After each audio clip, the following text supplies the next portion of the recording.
Thank you, Mr. Speaker. Ladies and gentlemen, this is Senate Bill 1023 sent to us from the Senate. This is hopefully my last cleanup bill of the year. And this bill follows Idaho's long tradition of respecting individual rights and prohibiting medical mandates.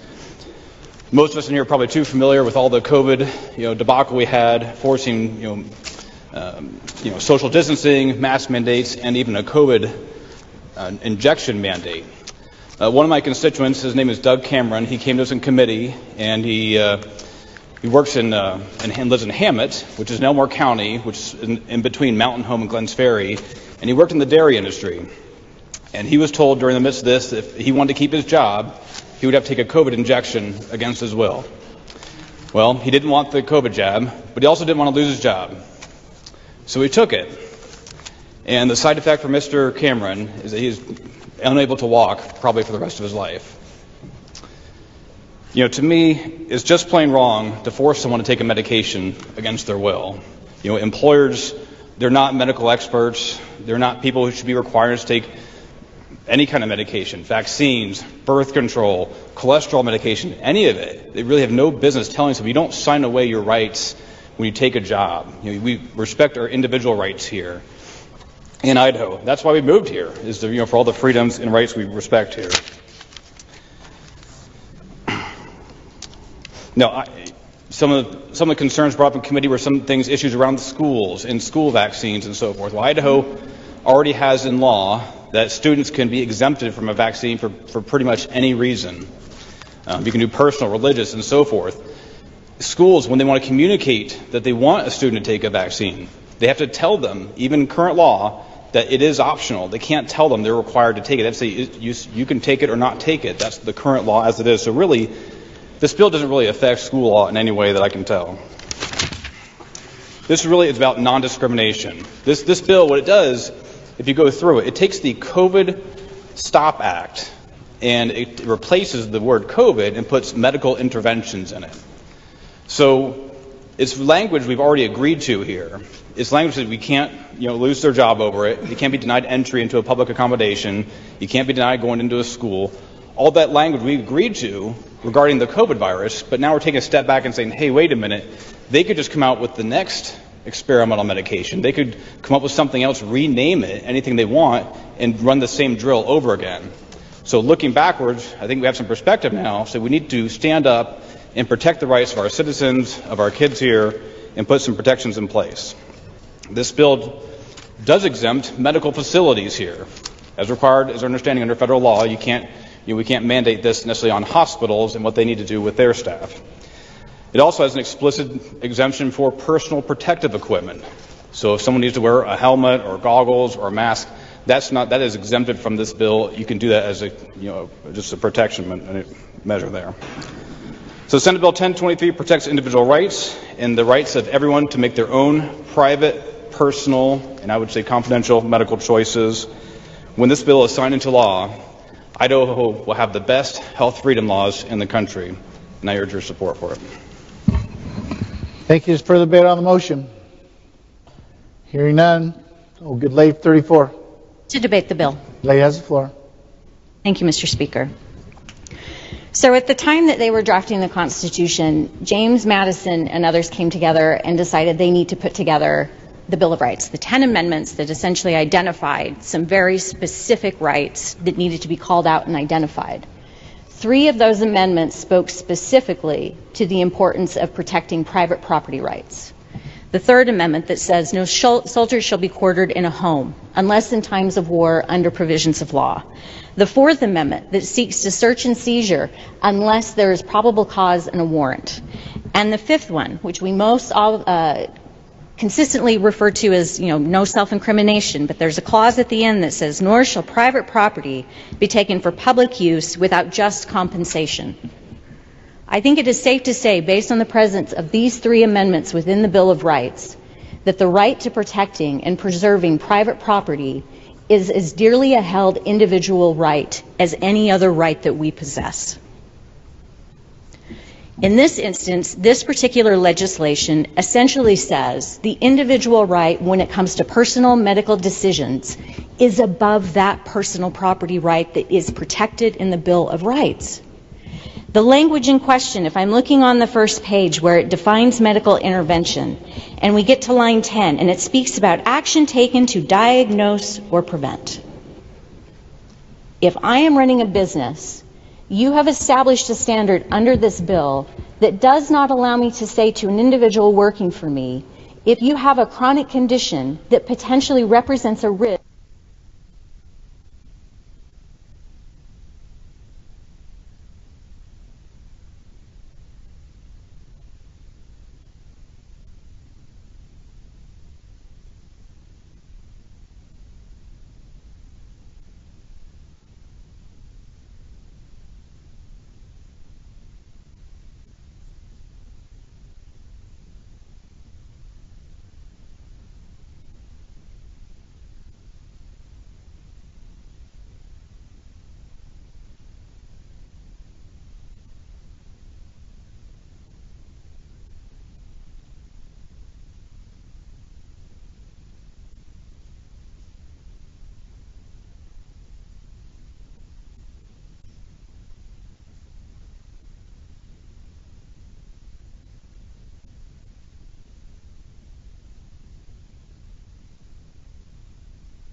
have complications as a result of that exposure. Are you telling me that I am not going to face a liability lawsuit for them having been exposed on my property? I respect the desire to protect our individual rights when it comes to medical decisions. I respect the desire to ensure that government does not enforce medical decisions on individuals. But at some point, we have to accept that the exercise of our individual rights cannot come at the cost of others' individual rights. My property is my property. You do not have to come on it. You do not have to work for my business.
in day-to-day activities. This bill addresses that issue. It puts that power back in the individual's hand to be able to go and deal with these types of things. I am fully in favor of this.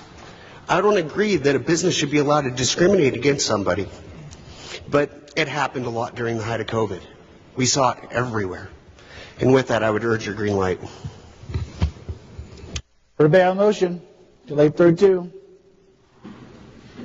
Would the good gentleman from, good representative from 8 stand for question? Gentleman from 8.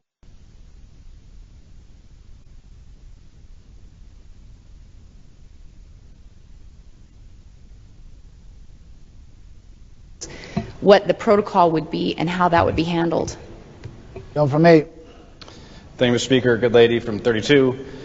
So a movie theater or anywhere else, they couldn't require a specific medical intervention. They could, if they knew they had measles and were aware of it, they could ask them to leave the property. They couldn't require them to do a specific treatment for it. Follow-up question. Gentleman from 8 yield to additional question. Yield. Gentleman yields. Can you point out specifically in the bill where it says that they can deny them or turn them away? This gentleman from 8. Mr. Speaker, good lady, I mean, and this bill doesn't really address whether they can ask them to leave or not. That would be a private property issue that may be addressed somewhere else in code. But this bill just addresses you can't force or require a medical mandate on some or medical intervention on somebody. To debate the 8 bill. from 32. Good body. I think that that's the problem with this bill, because as I've read it, and I've probably read it 20 times, my concern comes back to the fact that if you had somebody with the measles and they came into your business and say you have a movie theater, for example, and you have all these people sitting close together and you have somebody with measles and maybe you have a pregnant woman come in or you have other people around, you're suddenly going to have a super spreader event at your business, and it clearly does not give you the right to turn them away if you see somebody, because it says you can't ask them to have any kind of treatment, to take any precautions. You can't do anything as a private business. And so you put a business and their reputation at stake with this bill. It's not about people having personal medical freedom. I'm all for personal medical freedom. What I am concerned about is that personal medical freedom then puts other people at risk, businesses at risk, their reputations at risk. There was also a comment made about the American with Disabilities Act. In the case of an American with disabilities, that is not going to be an event where you're going to infect or get other persons sick from your condition. It's simply going to be a situation where you have to allow those people in, and that's not a problem. But when you're talking that you can't require them to wear a mask, you can't require them to leave, because it says clearly if you're a ticketing agent, if you're a sports venue, whatever, you have to take anybody. Think about if you're in a school and you got a kid that comes with lice, and this could be the same for in a movie theater or in a sporting event, and you got a kid that you can clearly see has lice. You have no way to turn them back, send them home, and have them have some sort of treatment, because it says you can't make them have treatment. Well, I guess along the vein of it's your body, it's your choice, it's my business, it's my reputation, it should be my choice. Your medical freedom is yours until the moment that you infringe upon someone else's right. And in the case of owning a business, you're the one, it's your insurance that has to pay if there's a huge event. It's your business that may end up out of business because you've had a super spreader at your event. So I'm all for having medical freedom, but it stops with businesses being able to make the decision. It's like the no shirt, no shoes, no service. We get to have an opportunity to deny access to people if we believe that they could cause problems for us and for our businesses. And with that, I would urge your no vote on this. Further debate on the motion. Good gentleman from 11. Mr. Speaker, to debate for the bill. Gentleman has the floor. Thank you, Mr. Speaker. Good ladies and gentlemen of the body. I think in a very logical sense, if we're looking at and discussing the topic of super spreader events, is it appropriate, or is it even something that an average business that is open to and providing customer service, whether it's providing goods or services, that they would see somebody come in and they would ask the question of every single patron that enters that business, I wonder if that person has chickenpox, or I wonder if that person has measles. You hear somebody cough and you wonder, I wonder what communicable disease that they have. I don't think that that's... We live in a world of sickness and disease, right? And somehow, after thousands and thousands of years of humanity being here, our population worldwide is standing at approximately 9 billion people. So I think that the sickness and the communicable disease thing is a negligible argument, because it's a part of life. It's always been a part of life. It's part of what makes us human. We have immune systems, and those immune systems, by and large, regulate. I think specifically what this bill addresses is the issue of the COVID vaccine mandates that were propagated against many sectors of American society following COVID-19 in 2020, and when the vaccine became available in 2021, federal workers, people that worked for the federal government in other capacities, whether they were contractors, local governments, all across the United States started mandating that this vaccine was to be taken without years worth of double-blind clinical trials. It was mandated to pregnant women, which by many in the industry had concluded that there was never a time in human history that vaccines were mandated for pregnant women. That was completely unheard of. I would like to cite that there is a thing called VAERS, or the Vaccine Adverse Events Reporting System. There's a reason that that particular system exists. It exists because vaccines, by and large, are not 100% safe. They're not 100% effective. The system exists for reporting because people have been injured, they have been hurt, their lives have been changed. In fact, some people have been killed because of this vaccine or other vaccines, not specifically to just single out the COVID-19 vaccines. At the end of the day, the government's responsibility is to uphold the individual liberty of the citizen, and we must remember that our personal liberty ends when it starts to infringe upon the rights and the liberty of another. And while the government does not have the responsibility of mandating a medical treatment for somebody, no matter what that is, there is not the responsibility or the right for a private business to mandate a medical treatment or intervention upon somebody that comes into their place of business, whatever that business happens to be. I would also argue that by and large, the vast majority of businesses in the United States are not run by health professionals. They do not have a certified or licensed health professional on staff to say, well, depending upon this sickness or this illness, you should turn away this and this person, and or you should require a certain type of procedure to be undertaken by your patrons if you want or allow them to shop here. So by government not mandating, but allowing private business to mandate something that directly could impact the very life or the health of an individual, is government mandate de facto through the private business, and that's fundamentally wrong.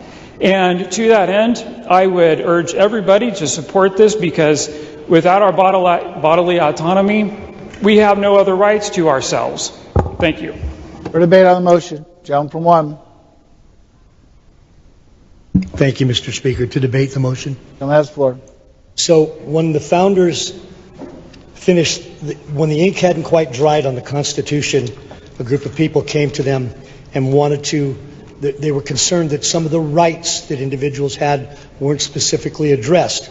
That's what gave us the original Bill of Rights, which was originally 13 amendments. It was pared down to 10.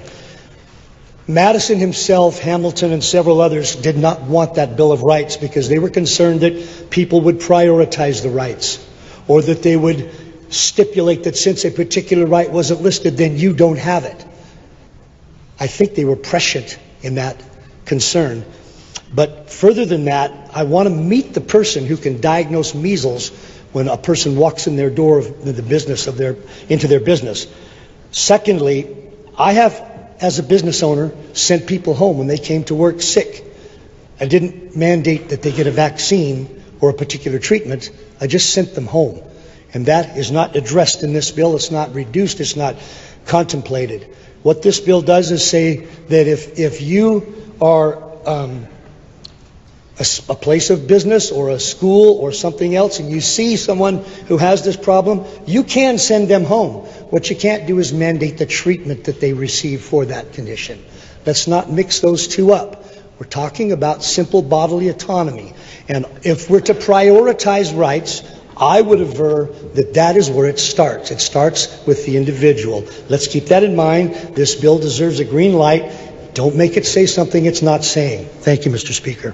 For the debate on the motion, Clay from 18. Thank you, Mr. Speaker, to debate against the bill. Clay has the floor.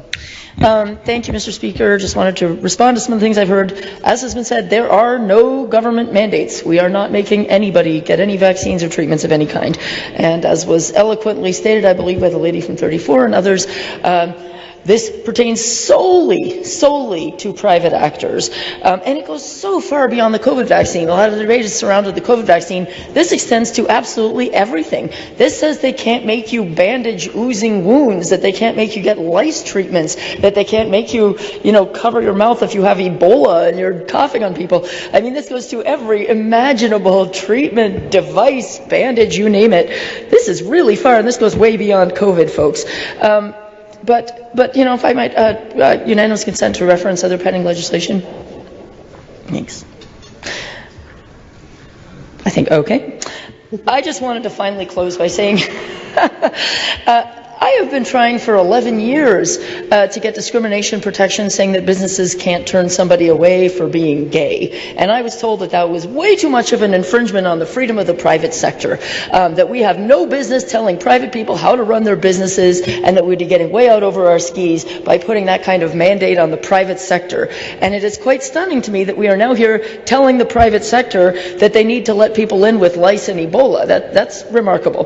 But I do think there is a gray area between where we say you're turning somebody away for a condition versus saying you're turning you away because you refuse to get treatment for that condition.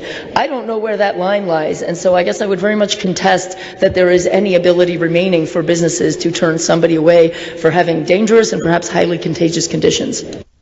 Thank you, lady, and I apologize for missing your unanimous consent request. Further debate on the motion? Hearing none.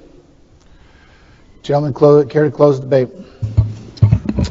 Thank you, Mr. Speaker. Ladies and gentlemen, it's an important debate. It's a big one. It's one that probably wouldn't have happened until the COVID virus debacle or COVID whatever.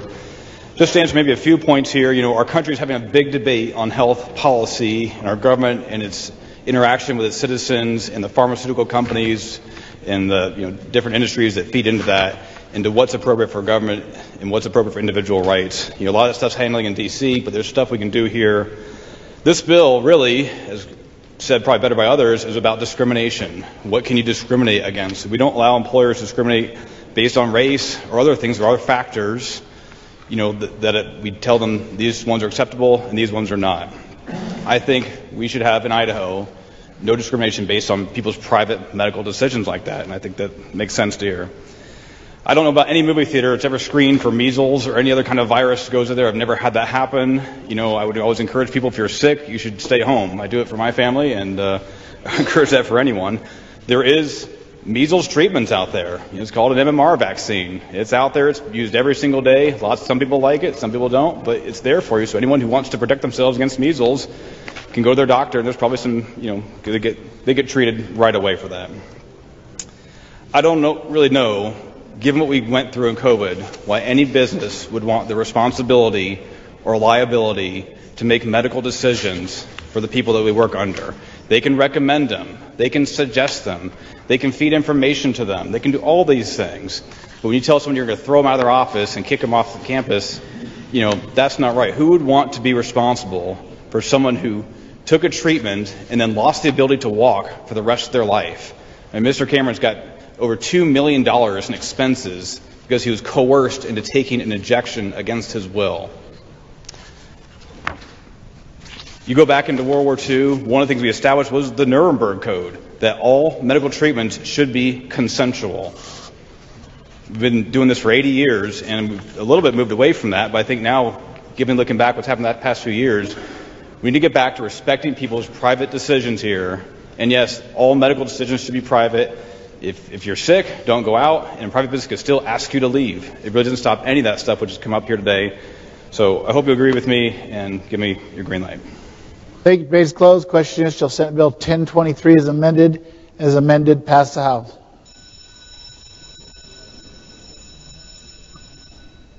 Clerk will mark the machine. Members will cast their votes.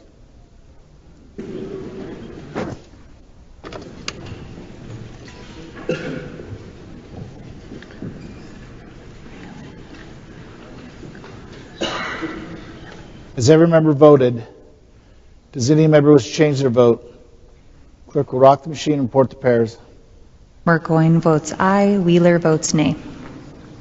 47 ayes, 23 nays, majority having voted in favor of Senate Bill 1023 as amended, Senate Bill 1023 as amended, is passed. House. Correction to title. No correction to title.